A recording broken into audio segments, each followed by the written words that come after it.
ये आपका घर, ये आपका मंदिर, ये आपकी बेटी के लिए स्कूल, ये आपके बेटों के लिए स्कूल। ऐसे ऐसे करके लाहौर में, कराची में, मुल्तान में, दिल्ली में, रोहतक में, हरिद्वार में, ज्वालापुर में, गाजियाबाद में और आपके कानपुर और लखनऊ के अंदर आर्य नगरों की स्थापना की गई। ये आर्य नगर आर्य समाज की सोच और उस मेहनत और उस तप के लगाए हुए पौधे हैं जिन्होंने समाज के जातिवाद को समाप्त करने के लिए काम किया था।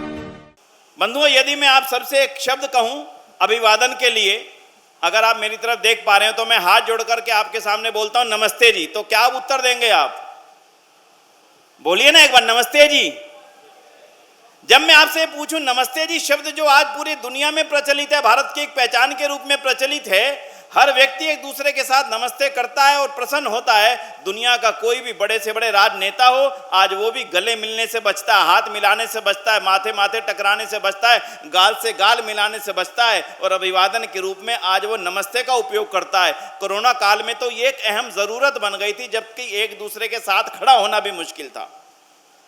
थोड़ा सा विचार करके देखें कि ये जो नमस्ते जी शब्द पैदा हुआ, इसको पैदा करने वाला वो महापुरुष महामना था कौन? बंधु, आपको जानकर के प्रसन्नता होगी, आधुनिक जगत में वेद के ही छोटे से शब्द को हमारे भारत की पहचान बना देने का श्रेय अगर किसी महापुरुष को जाता है, उस महापुरुष का नाम था दयानंद सरस्वती। दयानंद दयानंद दयानंद। और किसी और ने इस नमस्ते शब्द को दुनिया में प्रचलित नहीं किया और आज ये हमारे भारत की एक ऐसी अक्षुण्ण पहचान बन चुका है। दुनिया में किसी भी एयरपोर्ट पर जाइए, वहाँ पर जब नमस्ते जी शब्द लिखा होता है तो लगता है हम भारत के अंदर ही कहीं ना कहीं खड़े हैं और भारत की पहचान इन देशों में बन चुकी है।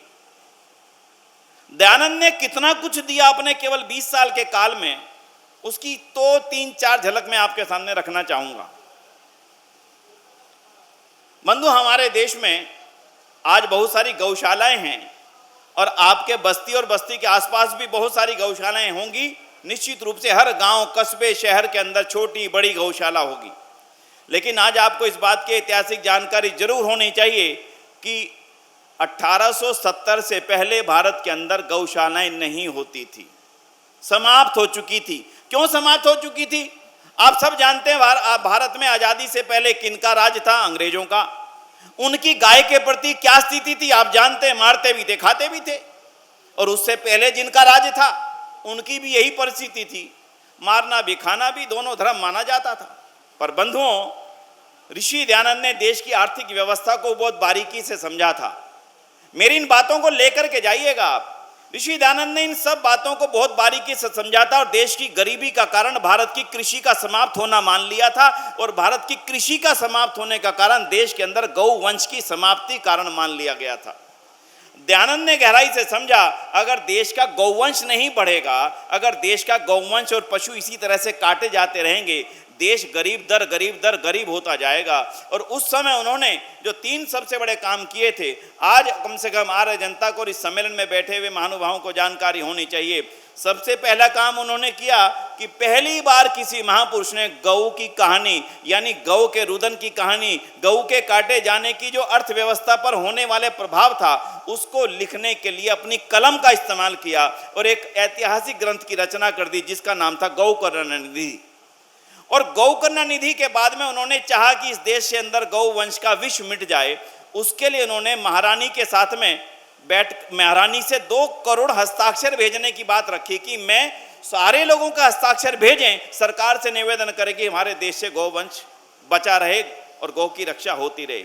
लेकिन इससे भी जो बड़ा काम ऋषि दयानंद ने किया था बंधुओं, उसको जानकर के आपको गर्व होना चाहिए। इस आधुनिक भारत में आज अगर हजारों गौशालाएं हैं तो उनकी बीज रूप में जिसने विचार डाला और अपने जीवित रहते उन्होंने आधुनिक भारत की सबसे पहली गौशाला बनवाई, उस महापुरुष का नाम अगर था तो वो नाम था महर्षि दयानंद सरस्वती, जिन्होंने अपने जीवन काल में पहली गौशाला आधुनिक भारत की खुलवाई। कहां पर? रेवाड़ी के अंदर, राव युधिष्ठिर सिंह के यहां पर। आगे भी चलिए बंधुओं, आज आप स्थान सार पर अनाथालय देखते हैं। हमारे पड़ोस में एक स्थान है, गोंडा है या कौन सा स्थान है, वहां पर भी एक अनाथालय चलता है आर्य समाज का। दूसरा स्थान है गोरना के अलावा। आर्य समाज के अनाथालय खुलते रहे, क्यों खोलने पड़े आर्य समाज को अनाथालय, वो भी जानकारी हमारे साथियों को रहेगी तो बहुत बेहतर रहेगा। आप एक शब्द सुनते होंगे जिस शब्द का नाम है फादर। आप फादर शब्द सुनते ही आपके जहन में एक चेहरा आ जाएगा, एक लंबा सा सफ़ेद चोगा, जिनको ईसाई यानी कि गिरजा का पादरी माना जाता है, गिरजा का पंडित माना जाता है। अंग्रेज सरकार में कानून था, अगर दुर्भाग्य से हमारे परिवार में मौत हो जाए और बच्चा अनाथ हो जाए तो उस अनाथ बच्चे का नेचुरल फादर जो है चर्च का पादरी हो जाया करता था। तो बंधुओं, मैं आपसे कह रहा था, जो चर्च का फादर होता था अंग्रेज सरकार के कानून में हमारे बच्चे को उसको नेचुरल फादर बना दिया जाता था, यानी उसको गोद दे दिया जाता था। ऋषि दयानंद को जब ये बातें पता लगी कि बच्चा हमारा और वो गोद ले जाएगा ईसाई समुदाय, ऐसा कैसे होगा, तो पता लगा क्योंकि हमारे यहाँ पर अनाथालय नहीं होते तो इस बच्चे को पालेगा कौन। बंधुओं, विचार करके देखना, आपने ऋषि दयानंद के बारे में बहुत बातें सुनी होंगी, लेकिन इन बातों का आपको अनुमान नहीं होगा। इस भारत में आधुनिक जगत का यानी आधुनिक काल का पहला अनाथालय खुलवाने का श्रेय अगर आप किसी महापुरुष को देंगे, इतिहास उठा करके देख लीजिएगा, केवल मेरे कहने पे मत जाइएगा, मेरे कहने पर मत मान लीजिएगा। आजकल गूगल की सेवाएं इतनी हैं, वो अपने आप बता देगा कि भारत का पहला हमारा अपना अनाथालय किसने खोला। फिरोजपुर के अंदर उस अनाथालय को खोलने वाले अगर महान व्यक्तित्व का नाम आप जानना चाहेंगे तो नाम एक ही था, जिसका नाम था दयानंद सरस्वती, दयानंद सरस्वती। उसके बाद में अनाथालयों की श्रृंखला चल पड़ी, हर जगह पर, हर स्थान स्थान पर आर्य समाज ने अनाथालय खोले। स्वामी श्रद्धानंद ने दिल्ली के अंदर खोला, पूना में खोला और ना जाने कहां कहां पर ये श्रृंखला चलती चली गई। बंधुओं, आप में से बहुत कम लोगों को एक जानकारी होगी, आपके बैंक खाते तो सबको हैं, सबके बैंक पासबुक भी हैं, लेकिन आपको एक जानकारी मैं आज दूंगा कि भारत के अंदर जितने बैंक होते थे वो बैंक भी भारत के अपने नहीं थे, वो बैंक भी ब्रिटेन के थे, वो बैंक भी हॉलैंड के थे, वो बैंक भी दूसरे देशों के थे जो देश हम पर शासन कर रहे थे। महर्षि दयानंद ने जब स्वराज्य का बिगुल बजाया तो उन्होंने देखा केवल सरकार हटाने से हमारा मकसद पूरा होने वाला नहीं, और उन्होंने एक नारा दिया, अपना बैंक, अपना भाषा, अपना विद्यालय, अपना गुरुकुल, अपना साहित्य, अपनी शिक्षा। और उसी क्रम में मुझे लगता है बस्ती के अंदर भी उस बैंक की शाखा तो जरूर होगी। आप सबको जानकर के हैरानी होगी, भारत का स्वदेशी पूंजी का सबसे पहला बैंक कौन सा था? कोई बोल पाएगा कौन सा बैंक था? भारत का अपना, अपनी पूंजी से बनाया हुआ बैंक। ऋषि दयानंद कहते थे कि पैसा मेरा, तिजोरी तेरी, ऐसा कैसे चलेगा? तो बंधुओं, आप सबको आज जानकर के गौरव होगा, भारत का पहला स्वदेशी पूंजी का बैंक जो खोला गया, जैसे आपकी आर्य समाज बस्ती है वैसे ही आर्य समाज लाहौर होता था, और उस लाहौर के सदस्य थे लाला लाजपत राय जो आर्य समाज के कर्मठतम नेता थे। उन लाला लाजपत राय के नेतृत्व में आर्य समाज लाहौर ने भारत का पहला स्वदेशी बैंक खोला था, जिसका नाम था पंजाब नेशनल बैंक, जो आज भी भारत का सबसे बड़ा बैंक है। ये बैंक और किसी ने नहीं खोला बंधुओं, ये बैंक आर्य समाज की सोच ने खोला, जो अंग्रेजी सोच को हटा करके पूरी तरह से भारतीय सोच को यहां पर लाने के लिए प्रतिबद्ध थी। मुगल आए, उन्होंने हमारी भाषा संस्कृत को पीछे करके फारसी लाद दी, उर्दू लाद दी।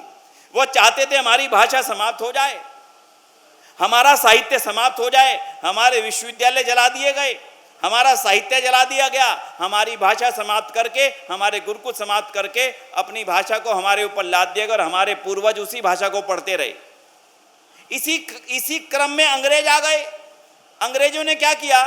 संस्कृत तो हटाई थी, उन्होंने अपनी भाषा इंग्लिश को और लाद दिया, और आज हम कहीं ना कहीं इंग्लिश के किसी ना किसी रूप में गुलाम हैं। तो उन अंग्रेजी सत्ताओं की इस षड्यंत्रकारी नीति के गुलाम हैं। उन्होंने अपनी भाषा अंग्रेजी लाद दी, यानी हमारी भाषा में जिसमें दुनिया में लोग ज्ञान लेने आते थे, ना संस्कृत रही, ना संस्कृत का साहित्य रहा, ना विश्वविद्यालय रहे, अब फारसी और अंग्रेजी हमारे ऊपर थी। बंधुओं, दयानंद ने सबसे बड़ी देन अगर मैं कहता हूँ दी है, उन सबसे बड़ी देनों में से एक सबसे बड़ी देन ये थी, स्वयं गुजराती थे, गुजरात के रहने वाले थे, और सारा जीवन संस्कृत बोले, संस्कृत लिखी, संस्कृत पढ़ी। लेकिन जब उन्हें लगा कि देश को एक करना जरूरी है, और एक करने के लिए उनको लगा कि भाषा जरूरी है, उस समय उन्होंने अपनी भाषा का क्रम बदल करके हिंदी देवनागरी यानी आर्य भाषा कर लिया, जिस भाषा में आज पूरे देश का पूरे संचालन होता है राजभाषा के रूप में, जिसको भारत सरकार ने स्वीकार किया, और आज हिंदी जो देश की पहचान बनी, आज इन तथ्यों को लेकर के जाइएगा कि आज अगर हिंदी इस देश की पहचान बनी है तो उसके पीछे अगर किसी व्यक्ति की सोच काम कर रही थी तो वो सोच केवल और केवल आर्य समाज के हमारे गुरु मान्य संस्थापक श्रीमान स्वामी महर्षि दयानंद सरस्वती जी की ही थी, जिन्होंने सत्यार्थ प्रकाश जैसा ग्रंथ गुजराती भाषा होते हुए भी हिंदी में लिखा। देन गिनवाते जाएं, एक के बाद एक के बाद एक के बाद एक के बाद, ना जाने कितने अनाथालयों की स्थापना हुई, कन्या गुरुकुलों की स्थापना, अपने आप में अकल्पनीय अध्याय है बंधुओं। जिन हमारी बेटियों को वेद मंत्र पढ़ने का अधिकार नहीं था, जनेऊ पहनने का अधिकार नहीं था, पढ़ने का अधिकार नहीं था, घर से बाहर निकलने का अधिकार नहीं था, शिक्षा लेने का अधिकार नहीं था, 1 साल 2 साल की उम्र में शादी कर दी जाती थी, ऐसी अवस्था में अगर किसी महापुरुष के आंसू गिरे महिलाओं की इस अवस्था को देख करके, तो बंधुओं आज आपको जानना तो चाहिए, आज अगर वाराणसी की हमारी कन्या गुरुकुलों की बेटियां वेद मंत्रों का पाठ कर रही हैं, स्थान स्थान पर कन्याओं के इतने बड़े बड़े गुरुकुल खोल रहे हैं, हजारों बेटियां वेद के विदुषी बन करके सारी देश और दुनिया में उस परमात्मा की वेदवाणी को पहुंचा रही हैं, तो अगर ऋषि ध्यान की सोच ना होती और डंके की चोट पर हमें वो ये ना कहते कि महिलाओं को वेद पढ़ने का अधिकार है ही, तब भी मुझे लगता है कि वो होना संभव नहीं था जो आज हम देख पा रहे हैं। इसलिए बंधुओं, आज ऋषि देव दयानंद सरस्वती को नमन करते हुए हम आज की समस्याओं पे जब माननीय हमारे मुख्यमंत्री महोदय, जिनका हम बेसब्री से लगातार निरंतर इंतजार कर रहे हैं, वो हमारे मंच पर पधारेंगे, कुछ चर्चा उस समय आपके बीच रखेंगे कि आज के समय की जो ज़रूरतें हैं, आज के समय की जो आवश्यकताएं हैं, उनको भी हमें भूलना नहीं है। आज जो देश के सामने हो रहा है, आज इस प्रकार के हमले आपके देश के सामने हो रहे हैं, आज इस तरह के हमले हमारे समाज के सामने हो रहे हैं, आज इस देश के अंदर जिस प्रकार की आवाज़ें उठाई जा रही हैं, चाहे वो सनातन के शब्द की आवाज़ हो, किस प्रकार से उठाई गई आप सब जानते हैं। माननीय मुख्यमंत्री महोदय जी का कल और परसों में एक बहुत शानदार बयान अखबारों में आया था, आप सबने भी पढ़ा होगा। सनातन वो है जो कभी नष्ट हो नहीं सकता, तो अपने स्वप्न लेने वालों को कम से कम हमें एक ऐसा चेहरा भी दिखाना पड़ेगा कि हिंदू और वो नहीं है जो कभी सोया था, हिंदू वो है जिनका नेतृत्व योगी आदित्यनाथ जैसे लोग कर रहे हैं, हिंदू तो वो है जिसकी रक्षा का संकल्प माननीय मुख्यमंत्री जैसे महानुभाव कर रहे हैं। इसलिए बंधुओं, आज बड़ा हमारा सौभाग्य आर्य समाज बस्ती के इस वार्षिक उत्सव के, इस 50वें वार्षिक उत्सव के शुरुआत करने के लिए माननीय योगी आदित्यनाथ जैसा संत यहाँ पर पधार रहे हैं। हम उनके भाषणों को सुनेंगे, लेकिन बहुत संक्षेप में मैं आज के समय की कुछ चर्चा जरूर कर दूं। आज आपके सामने कुछ समस्याएं हैं, उन समस्याओं को थोड़े रूप में तो हमें समझना ही पड़ेगा। आज हमारी अपनी संतति कहाँ जा रही है, हमारी संतानें कहाँ जा रही हैं। जैसे आप अपने शेयर बाजार पर नज़र रखते हैं, मेरा शेयर कितना बढ़ गया, कितना घट गया, मेरे सोने का रेट क्या हो गया, मेरी ज़मीन का रेट क्या हो गया, मेरे फार्म हाउस का रेट क्या हो गया, वैसे ही अपने बच्चों के साथ भी बैठ करके वो कहाँ जा रहे हैं, क्या पढ़ रहे हैं, क्या लिख रहे हैं, क्या देख रहे हैं, दोबारा सुनिएगा, वो क्या कर रहे हैं, क्या पढ़ रहे हैं, क्या देख रहे हैं, इसके ऊपर भी थोड़ा सा समय उन पर लगाइएगा, क्योंकि आपकी वास्तविक संपत्ति वो ही है जो आपकी अगली संतान है। पहले हमारे परिवारों में किसी बुजुर्ग से पूछा जाता था, भाई साहब आपकी संपत्ति कितनी है, वो कहा करते थे 3 लड़के 3 लड़कियां। और आज अगर किसी से पूछा जाता है, भाई साहब आपकी संपत्ति कितनी, वो कहते 2 फ्लैट 4 जमीनें 3 दुकानें 2 मकान। बंधुओं, जब हमारी संपत्ति बदल गई तो हमारी प्राथमिकताएं भी बदल गई। जो हमारी संपत्ति थी हम तो उसी की रक्षा करेंगे, जब हमारी वो संपत्ति ही नहीं रही तो हम उसकी रक्षा क्यों करेंगे। हम अपनी संपत्ति को अपने पास रखना चाहते हैं, बाहर भेजना नहीं चाहते। ध्यान देना मेरे शब्दों पे बंधुओं, हम अपनी संपत्ति को अपने पास रखना चाहते हैं, सोने को चांदी को मेरी नज़र में रहे, लेकिन आज हमारी संतति एक्सपोर्ट हो रही है, अमेरिका लंदन जा रही है। आज इस बारे में हमारे समस्त हिंदू समाज को थोड़ा सा चिंतन तो करना पड़ेगा। आखिर इस देश को आगे चलाने वाली घरानी संतति अमेरिका को चलाएगी, लंदन को चलाएगी, तो भारत को चलाने वाले योग्यताएं कहां से पैदा होंगी। आज इस चीज़ का भी चिंतन लेकर के इस वार्षिक उत्सव से अवश्य जाइएगा। ये छोटे चिंतन का विषय नहीं है। मकान आपका है, संभालने वाला कोई नहीं, दुकान आपकी है, संभालने वाला कोई नहीं। इस चीज का चिंतन हम सबको यहाँ पर बैठ के करना पड़ेगा, क्योंकि आर्य समाज एक चिंतन का मंच है। आर्य समाज ने उस समय हर चीज का चिंतन किया था जिस समय दयानंद ने हमें आदेश दिया कि जाओ इस समाज को परिवर्तित करो, देश को आजाद करो। भगत सिंह का नाम आपने सुना होगा, आप कहेंगे भगत सिंह का स्वामी दयानंद से क्या मतलब? तो आज ध्यान से सुनिएगा बंधुओं, उस समय जो क्रांतिकारी देश की आजादी के लिए लड़ रहे थे, एक भी नाम आप ले लीजिए, चाहे पूर्वांचल के किसी जिले का रहने वाला हो, चाहे देवरिया के हों, चाहे गोंडा के हों, चाहे गोरखपुर के हों, इस पूरे क्षेत्र के अंदर आर्य समाज से आह्लादित ना जाने कितने क्रांतिकारियों की फौज थी जो ऋषि दयानंद की बातों पर चल करके देश को आजाद कराने की तैयारियों में लगे थे। उनमें से एक नाम था भगत सिंह और एक नाम था आपके उत्तर प्रदेश का राम प्रसाद बिस्मिल। दोनों के बारे में आप जरूर जानते होंगे, लेकिन संक्षेप में मैं बता देना अपनी जरूरत को समझता हूं, क्योंकि आर्य समाज उन देशभक्तों को बनाने वाली सेना का नाम है। आर्य समाज उन देशभक्तों को देश के ऊपर अर्पित करने वाली एक उस संस्था का नाम है जिसने ना जाने कितने हजारों क्रांतिकारी दिए, चाहे वो लाला लाजपत राय हो, चाहे भाई परमानंद हो, चाहे राम प्रसाद बिस्मिल हो, चाहे वो चंद्रशेखर आजाद हो, वो भी आप ही के उत्तर प्रदेश के थे।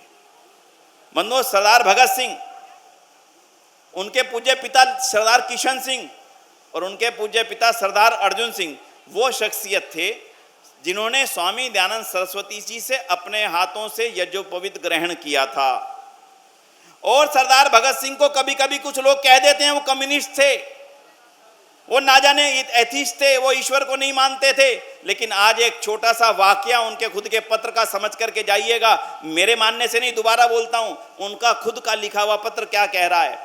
उनका पत्र कह रहा है, जब उनके पिताजी ने लिखा माताजी ने, आओ तुम्हारी शादी करनी है भगत, तो भगत के पास पत्र पहुंचा तो भगत सिंह ने वापसी उत्तर दिया उसका। धुन्ना बंधुओं, ध्यान से अपने बच्चों को किसी दिशा में लगाने के लिए, इसलिए मैंने आपको प्रकरण बताया।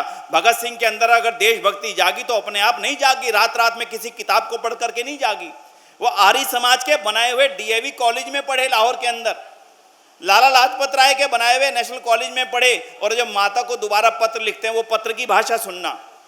पूज्य पिताजी, आपने मुझे शादी के लिए बुलाया है, क्या आप भूल गए जब मेरा और मेरे भाई का यज्ञोपवीत संस्कार हो रहा था? ध्यान दीजिए, सिख परिवार में पैदा हुआ भगत सिंह लिखता है, जब मेरा और मेरे भाई जगत सिंह का, यानी भगत सिंह जगत सिंह दोनों भाई थे, जब मेरा और मेरे भाई का यज्ञोपवीत संस्कार हो रहा था, तब मेरे दादाजी ने दोनों कंधों पर बैठा करके हमें देश के ऊपर वक्फ कर दिया था। वक्फ उर्दू का शब्द है जिसका अर्थ होता है दान। सोच करके देखना, उनके दादाजी यज्ञोपवीत के समय यज्ञ पर बैठ करके दोनों भाइयों को देश के ऊपर दान कर रहे हैं। इसलिए माता, मेरा विवाह तो इस देश से हो चुका, ऐसे ही कारण नहीं था कि 23 वर्ष का भगत सिंह फांसी पर जाकर के चढ़ जाए। भगत सिंह बन करके सोच के देखना कितना बड़ा बलिदान था, छोटा बलिदान नहीं था।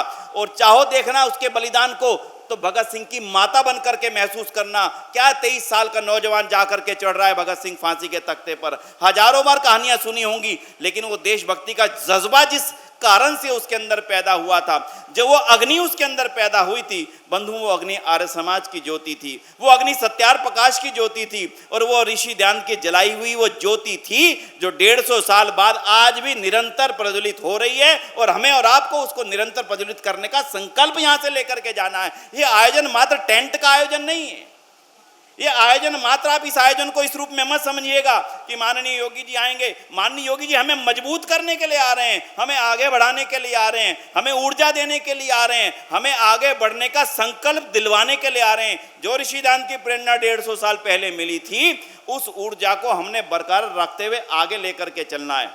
किन किन किस्सों को बताएं, समय की सीमाएं होती हैं, इसलिए बहुत ज़्यादा बातें कहीं नहीं जा पाती। इसलिए 200वीं जयंती पर मैं आपको एक निवेदन कर रहा हूँ, ऋषि दयानंद के बारे में जानिए। और जानने के लिए मैं आपके सामने 10 मिनट और जानने के लिए मैं आपके सामने एक नंबर दे रहा हूं। सबसे सरल काम है, ऋषि दयानंद के बारे में आप में से जितने सज्जन जानना चाहते हैं, उनके अंदर था क्या। केवल 20 साल के अंदर जिस ऋषि दयानंद को 44 बार मारने का प्रयत्न किया गया, उस व्यक्तित्व के बारे में सोचिएगा। आदित्य ब्रह्मचारी केवल 59 साल की आयु में विदा हो गए।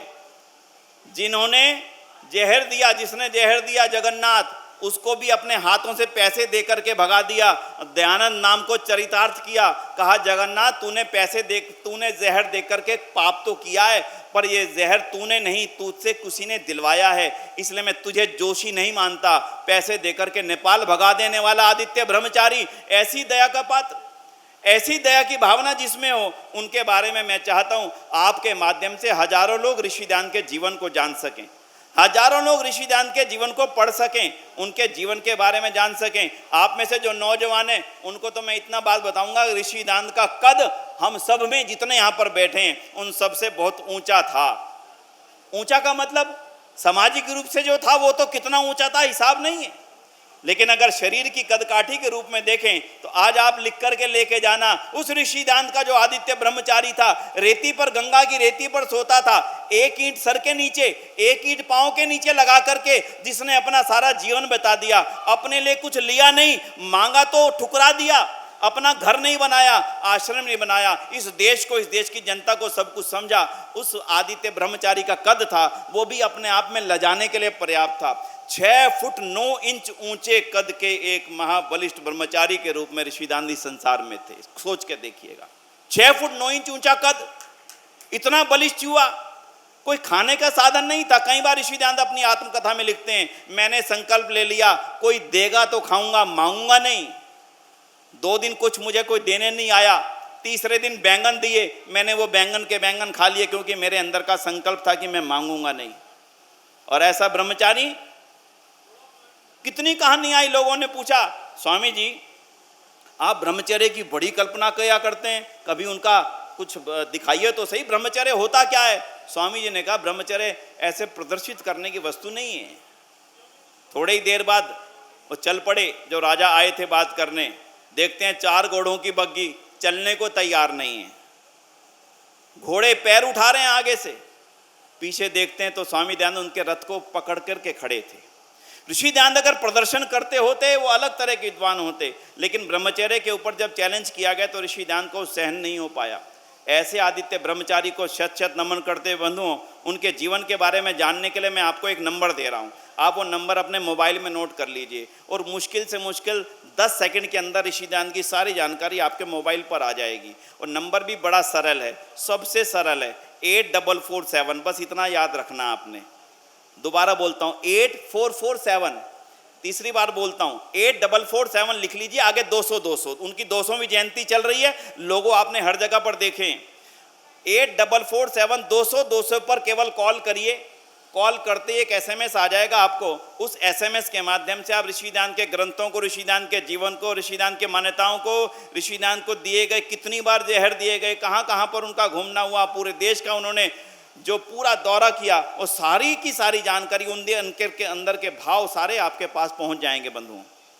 इसलिए आज उसी ब्रह्मचारी के एक महान शिष्य का भी मैं समझता हूं हमें यहाँ पर स्मरण कर लेना चाहिए।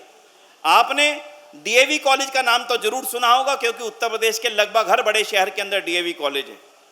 जब महर्षि दयानंद का निधन हो गया, उनके शिष्यों ने सोचा महर्षि दयानंद का कोई स्मारक बनाना चाहिए।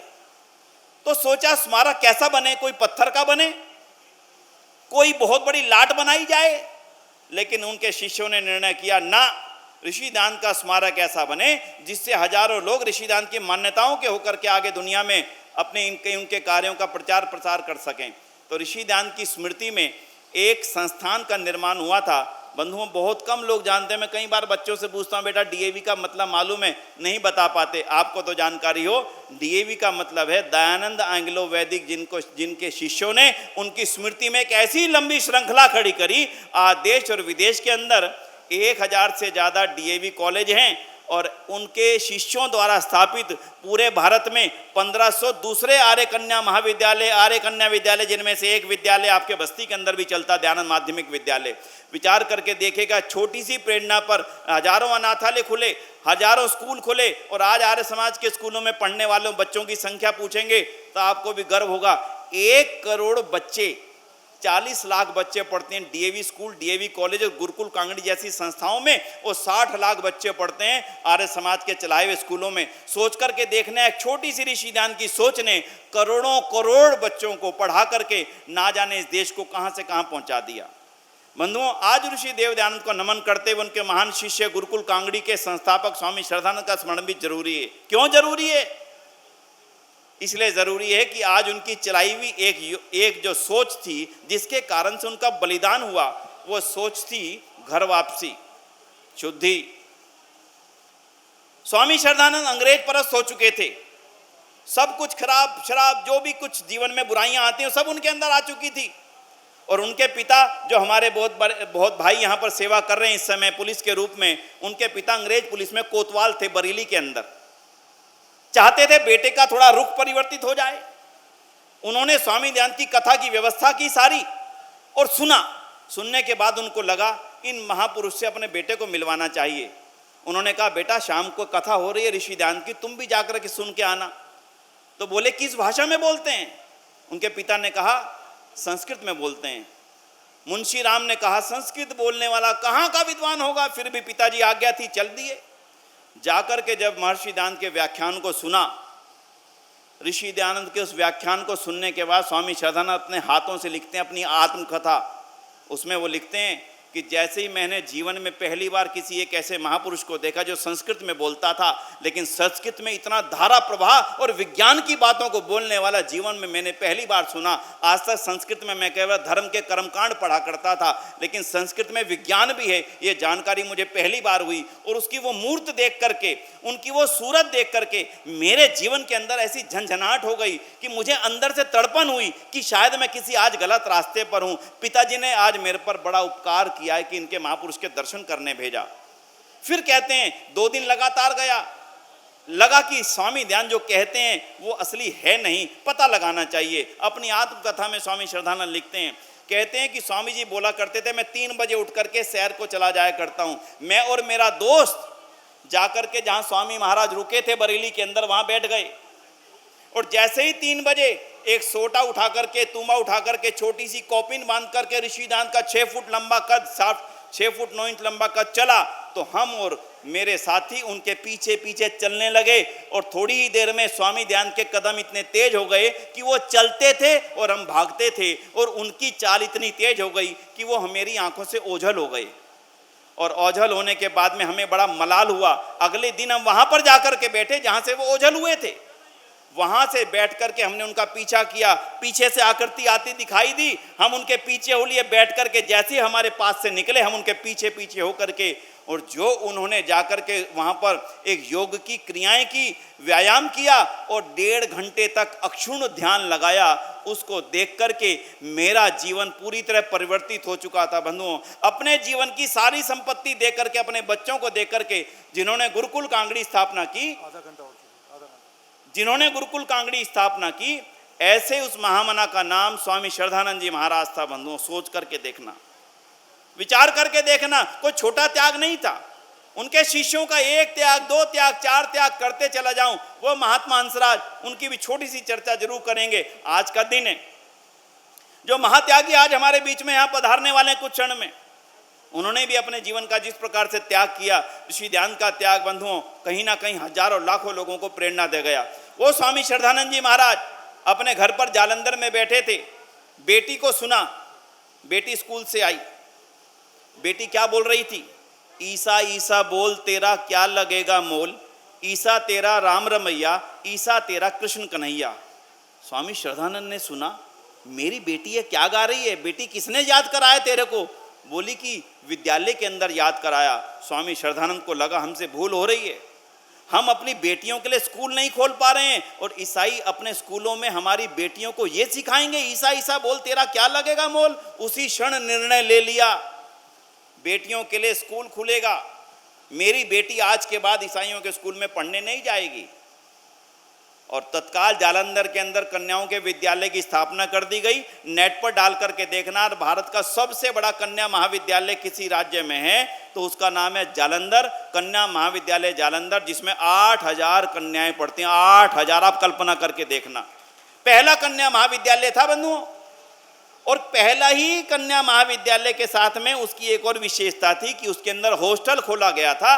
जो लड़कियों के लिए हॉस्टल खोलने का जो उस समय की जो एक मैं समझता हूँ ज़रूरत थी, क्योंकि हॉस्टल एक देश भर से बेटियां कैसे वहां जाएंगी, इसलिए हॉस्टल की आवश्यकता थी। तो पहला कन्याओं का हॉस्टल भी आर्य समाज ने ही खोला। और इस प्रकार से जब गुरुकुल कांगड़ी की स्थापना हुई, लोगों ने कहा गुरुकुल कांगड़ी हरिद्वार में कहाँ जंगल में आप खोलेंगे, लेकिन स्वामी श्रद्धानंद का एक मत था कि ऋषि दयानंद ने लिखा है गुरुकुल ऐसे स्थान पर हो जहाँ एक तरफ गंगा हो और एक तरफ चंडी का पहाड़, दोनों के बीच में गुरुकुल कांगड़ी गांव के अंदर स्थापना कर दी गई। सोचते रहे जमीन कहाँ से मिलेगी, जमीन भी मिल गई। फिर बात आई भवन कहाँ से आएंगे, भवन कौन देगा। मन में बैठ करके विचार किया। और सुनना बंधुओं, त्याग का विचार किसे कहा करते हैं। आज 100 साल बाद हम उनको यहाँ से क्यों स्मरण कर रहे हैं। स्वामी श्रद्धानंद कहते हैं मेरे मन में विचार आया, जब ये मेरा जीवन स्वामी दयानंद का दिया हुआ है तो मेरी ये संपत्ति भला किस काम आएगी। और उसी समय अपनी सारी संपत्ति उठा करके गुरुकुल को दान कर दी कि इस संपत्ति से ये गुरुकुल का निर्माण हो जाए और देश के बच्चों को आगे पढ़ने का अवसर प्राप्त हो जाए। बंधुओं, विचार करके देखना। अगली बात भी सुनना, ये छोटी बात नहीं है। बात आई उस जंगल में अपने बच्चों को पढ़ाने के लिए भेजेगा कौन। तो स्वामी श्रद्धानंद ने कहा कि सबसे पहले मैं अपने दोनों बच्चों को उस गुरुकुल में भर्ती करूंगा, ताकि किसी को ये ना लगे कि गुरुकुल में किसी और के बच्चे जाएं और मेरे बच्चे विद्यालयों में पढ़ें। बंधुओं, अगर पूरे आर्य समाज के इतिहास को आप पढ़ते जाइए, पूरे आर्य समाज के इतिहास को खंगालते जाइए, आपने आर्य समाज के बारे में बहुत सारी बातें इधर उधर की सुनी होंगी, वो ये नहीं मानता, वो ये नहीं मानता। लेकिन आर्य समाज ने देश को, इस जाति को, इस हिंदू संस्कृति को, इस भारतवर्ष को जो दिया है वो अपने आप में एक ऐसा अमूल्य उपहार है जिसको इन भारतवासियों को जानना भी चाहिए और अन्य लोगों तक बताना भी चाहिए। ऋषि दयानंद के जीवन को बताते बताते बताते चाहे यहाँ पर कितना भी समय लग जाए वो कम ही रहेगा, किसी रूप में भी कम रहेगा। इसलिए आज 200वीं जयंती के अवसर पर ये जानकारी मैं और देना चाहूँगा कि ऋषि दयानंद का जो आर्य समाज का काम था वो केवल भारत तक सीमित नहीं रहा, उत्तर प्रदेश तक सीमित नहीं रहा। और उत्तर प्रदेश के पश्चात में यहाँ से जो बहुत लोग बाहर गए, और उत्तर प्रदेश के खासकर इस क्षेत्र से जहाँ पर हम बैठे हैं, यहाँ से सबसे ज़्यादा बाहर जाने वालों की संख्या थी। आपको मालूम होगा, यहीं से लोग मॉरिशस गए, यहीं से लोग सूरीनाम गए, यहीं के लोग फिजी गए। इस पूरे गोरखपुर और पूर्वांचल और बिहार के पश्चिमी क्षेत्र से जितने लोग गए हैं, फिजी, सूरीनाम, दक्षिण अफ्रीका, मॉरिशस, ये ज़्यादातर महानुभाव यहीं के गए। और उन लोगों ने वहाँ जाकर के 1901 में आर्य समाज की स्थापना की। और 1901 में आर्य समाज की स्थापना करने के बाद में उन्हीं देशों के अंदर जो दोबारा से एक संस्कृति को बढ़ाने के काम शुरू हुए, उसका अपने आप में एक अलग इतिहास है। कभी आपका सूरीनाम जाने का मौका लगे, कभी आपका मॉरिशस जाने का अवसर लगे, कभी आपका फिजी जैसे छोटे से देश में जाने का अवसर लगे, कभी दक्षिण अफ्रीका जाने का अवसर लगे, तब आपको वहाँ जाकर के लगेगा कि ऋषि दयानंद की देन वो केवल भारत में नहीं, वो भारत से बाहर पूरी दुनिया में परचम लहरा रही है। आज आपको एक और प्रसन्नता की बात बताना चाहूँगा। दुनिया में अनेक अनाथालय बने, लेकिन उनमें जो सबसे बड़ा अनाथालय आज है दुनिया का, और दुनिया का सबसे बड़ा अनाथालय आर्य समाज का ही है। और उसका नाम है आर्यन बेनेवोलेंट होम, जो कि डरबन में है, दक्षिण अफ्रीका के अंदर। सोच करके देखना बंधुओं, उन बच्चों को, जिन बच्चों को ना पढ़ने का अधिकार था, जिन बच्चों को ना आगे जाने का अधिकार था, उन बच्चों के लिए अनाथालय खोलने के लिए आर्य समाज ने डरबन, दक्षिण अफ्रीका में जाकर के भी ये कार्य किया। आप विचार करके देखिए बंधुओं, किस कदर आर्य समाज का उस समय एक परचम लहराने के लिए आर्य समाजियों की फौज सी लगातार घूमती जा रही थी। हम कानपुर के इतिहास को पढ़ लें, आपने आर्यनगर तो नाम सुना होगा, कोई कानपुर के बारे में जानता है तो आर्यनगर सुना है। कानपुर में आपकी विधानसभा की सीट है, उत्तर प्रदेश विधानसभा की एक सीट है आर्यनगर कानपुर। सुना है जी किसी ने नाम आर्यनगर? 1 2 3 4 हाथ उठे हैं, कुछ लोगों ने सुना है। क्या आपको मालूम है आर्यनगर है क्या? ये आज आर्य समाज के इतिहास का एक ऐसा पन्ना आपके सामने रखूंगा जो उत्तर प्रदेश के लोगों की भी जानकारी में नहीं है। आर्यनगर ऐसा स्थान है जिन भाइयों को हमने अपने से दूर किया हुआ था, जिन भाइयों को हम दलित कह करके बुलाते थे, जिन भाइयों को अपनी परछाई से दूर रखते थे, जिन भाइयों को अपनी थाली से दूर रखते थे, जिन भाइयों को मंदिरों से दूर रखा जाता था, उन भाइयों के दर्द को सुनने वाला अगर आधुनिक जगत में कोई व्यक्ति था तो बंधुओं यहाँ नाम लिख करके जाइएगा। आज उनका नाम था ऋषि दयानंद सरस्वती, जिन्होंने सबसे पहले उस आवाज को उठाया। और उस आवाज को उठाने के बाद कहा ईश्वर की सब संतान बराबर हैं, एक भी छोटी एक भी बड़ी नहीं। आज ओम प्रकाश आर्य जी अपने नाम के आगे आर्य लगाते हैं, मालूम है क्यों लगाते हैं? आपको जानकर के कम से कम प्रसन्नता होगी, जानना चाहिए ओम प्रकाश आर्य अपने नाम के आगे आर्य क्यों लगाता है। मैं स्वयं विनय आर्य क्यों लगाता हूं? मेरी जाति क्या आप पता नहीं लगा सकेंगे, ओम प्रकाश आर्य जी की जन्मना जाति क्या पता नहीं लगा सकेंगे, लेकिन ऋषिदानंद ने हमें प्रेरणा दी थी, अगर इस समाज से छुआछूत खत्म करनी है, जातिवाद मिटाना है, तो अपने जाति सूचक शब्दों को समाप्त कर दो। यानी जो दास है वो भी आर्य लिखेगा और जो शर्मा है वो भी आर्य लिखेगा। ये छोटी क्रांति नहीं थी बंधुओं, आर्य समाज के द्वारा फैलाई गई। हर व्यक्ति अपने नाम के आर्य लिख रहा है। बिहार में जो आंदोलन चला, पूर्वांचल में जो आंदोलन चला, उत्तराखंड में जो आंदोलन चला, लाखों करोड़ों लोगों ने अपने नाम के आगे आर्य लगाना शुरू कर दिया, ताकि हम जातिवाद के इस गहरे खंडर से निकल करके बाहर आ जाएं। और बंधुओं, उस जातिवाद के गहरे खंडर से निकलना आवश्यक क्यों था, आर्यनगर की घटना भी बताऊंगा आपको, लेकिन यह जानना जरूरी है कि जातिवाद ने हमारा नाश क्या किया था। मुगलों की फौज लड़ रही थी, एक तरफ राजपूतों की फौज थी, एक तरफ मुगलों की फौज थी, हमले हो रहे थे। हमारी फौज के अंदर 4 जगह पर खाना बन रहा था, आप समझ गए कि नहीं? 4 जगह पर खाना बन रहा था, अलग अलग। मेरा खाना यहां बनेगा, मेरा खाना यहां बनेगा, मेरा खाना यहां बनेगा, मेरा खाना यहां बनेगा। उनकी फौज ने समझ लिया था कि इनकी फौज में फूट है और ये चारों वर्ग अलग अलग खाना भी अपना अलग अलग बना करके खाते हैं, इनकी सेना को परास्त करना मुश्किल नहीं है। और उन्हीं के कारण से हमारे रजवाड़े जाते गए और हमारे देश पर मुगलों का अधिकार होता चला गया। बंधुओं, उसी जातिवाद के विष को ऋषिदान ने समझा था और जातिवाद को समाप्त करने के लिए अगर आर्य समाज के आप किसी नेता, जितने हमारे मंच पर अधिकारी साथी और बड़े बैठे हैं, आराम से सोचिएगा, महात्मा हंसराज की जाति क्या थी पता नहीं, गुरुदत्त की जाति क्या थी पता नहीं, श्रद्धानंद की जाति क्या थी पता नहीं, और लाला लाजपत राय थी, जितनों की किसी ने जाति सूचक शब्द नहीं लगाया। अपने उन दलित भाइयों को जीवन ऊपर उठाने के लिए आर्य समाज ने एक सबसे बड़ी क्रांति शुरू की थी बंधुओं, और उस क्रांति का नाम था आर्य नगरों की स्थापना।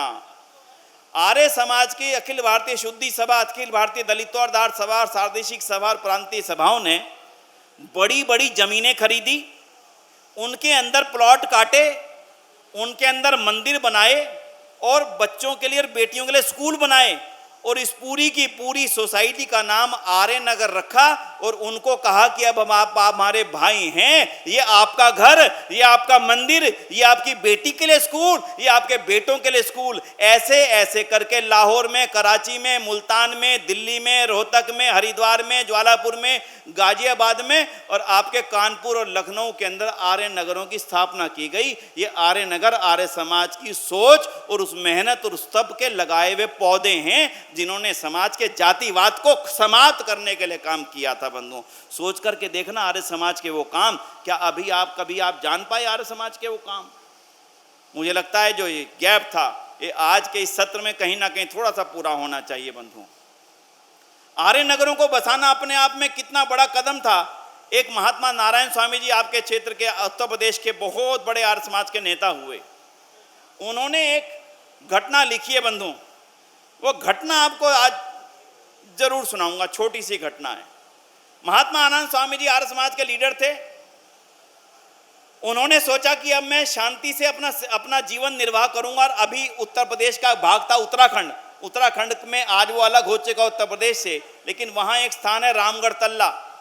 रामगढ़ तल्ला में उन्होंने आश्रम बनाया और आश्रम बना करके वहां सोचा कि यहां मैं ध्यान और साधना करूंगा। जब महात्मा नारायण स्वामी वहां पहुंचे तो वो एक दृश्य को देख करके तंग हो गए। आप भी सुनना बंधुओं जो यहाँ खड़े हैं भ्राता जी, और दृश्य देख करके दंग हो गए। वो देखते हैं कि रामगढ़ तल्ला के छोटे से कस्बे के अंदर हमने आज तक सब्जी की मंडी देखी थी, भैंसों की मंडी देखी थी, गाय के बाजार, पशु के बाजार तो देखे थे, और भी चीजों को बिकने के लिए स्थान स्थान पर हमने बाजार लगते देखे थे, परंतु मेरी प्यारी बेटियों को बिकने के लिए बाजार में बैठाने का जो काला दृश्य है, क्या मैं अपनी देवभूमि पर देखने के लिए ही पैदा हुआ था? आप कल्पना करना महात्मा नारायण स्वामी की। वो कहते हैं बेटियों को बेचने के लिए वहां पर मंडी लगा दी गई थी। और उस दृश्य को देख करके मेरा फिर से स्वाभिमान जागा। मैंने कहा नहीं, मेरा जीवन अब तब के लिए नहीं है, मेरा जीवन तो इस कार्य करने के लिए है। और उस समय महात्मा नारायण स्वामी ने उस रामगढ़ तल्ला में, आज भी जाकर के आप देख सकते हैं, उस रामगढ़ तल्ला में जाकर के उन बेटियों के लिए जिनको कभी बेचा जा रहा था, कहां बेचा जा रहा था मैं शब्द माइक पर बोलने की परिस्थिति में नहीं हूं, उन बेटियों को बचाने के लिए वहां पर आमरण अनशन कर दिया कि जब तक तुम ये संकल्प नहीं लोगे कि आज के बाद हम अपनी बेटियों को बेचेंगे नहीं, तब तक मैं यहां से भूखा ही रहूंगा, उठूंगा नहीं, उसका पाप तुम्हें लगेगा। लोगों ने कहा महाराज हम इन बेटियों का करें क्या, इनको कोई पढ़ाता नहीं, इनके साथ कोई बैठता नहीं, क्या करें। तो उस समय महात्मा नारायण स्वामी ने कहा कि मैं यहीं पर वो आश्रम खोलूंगा जहां आपकी बेटियों को निःशुल्क पढ़ाया जाएगा और यहीं पर उनको रखा जाएगा, लेकिन एक भी बेटी को मेरे जीवन के रहते बेचने नहीं देंगे। आप कभी नैनीताल घूमने जाएं तो चले जाइएगा आर्य समाज की उस विशाल स्मृति के ऊपर देखने के लिए कि कैसे उन बेटियों के लिए महात्मा नारायण स्वामी राजकीय कन्या महाविद्यालय खुला हुआ है और दूसरी तरफ बहुत बड़ा उनका छात्रावास जहाँ उन बेटियों को रखा जाता था। बंधुओं, ये घटनाएं अपने आप में आर्य समाज के इतिहास को बता देने के लिए मुझे लगता है आपके लिए पर्याप्त हैं। इसलिए आइए ऋषि दयानंद की 200वीं जयंती पर उस परम गुरु महर्षि दयानंद को भी स्मरण करें और उनके उन किए हुए कार्यों को भी स्मरण करें और उनके शिष्यों ने जो दुनिया को दिया, उनके शिष्यों की श्रृंखला पढ़ने लग जाए तो लंबा समय केवल नाम पढ़ने में लग जाएगा। केवल महात्मा हंसराज की बात कही, थोड़ी सी स्वामी श्रद्धानंद की कही, महात्मा नारायण स्वामी की आपके सामने छोटी छोटी चर्चा रखी है। 150 साल का इतिहास आर्य समाज का अद्भुत इतिहास है। अगर आर्य समाज बस्ती के इतिहास को भी खोजेंगे अनेकों घटनाएं मिलेंगी जिसने हिंदू जाति की रक्षा के लिए, हिंदू संस्कृति की रक्षा के लिए अक्षुण्ण कार्य किया है। बंधुओं, इसलिए आज एक मन में संकल्प लेकर के आप जाइएगा कि यहाँ आना मेरा कुछ लेकर के जाने के लिए है। यहाँ आया हूँ तो मैं कुछ लेकर के जाऊँगा, यहाँ मैं आया हूं तो कुछ संकल्प भाव ग्रहण करके जाऊंगा। ऋषि दयानंद ने मुझे बहुत कुछ दिया, अनेक अंधविश्वासों से बचाया, अनेक पाखंडों से बचाया, मुझे गलत रास्ते पर जाने नहीं दिया। आज अगर मैं नशा आदि और ना जाने कितनी कुकर्मों से बच सका हूं, उसके पीछे अगर कोई कार्य शक्ति काम कर रही है तो आर्य समाज है। इसलिए इस स्वर्ण जयंती उत्सव के बाद मैं आर्य समाज के कार्यों को बढ़ाने के लिए अपना सब कुछ प्रदान करूंगा।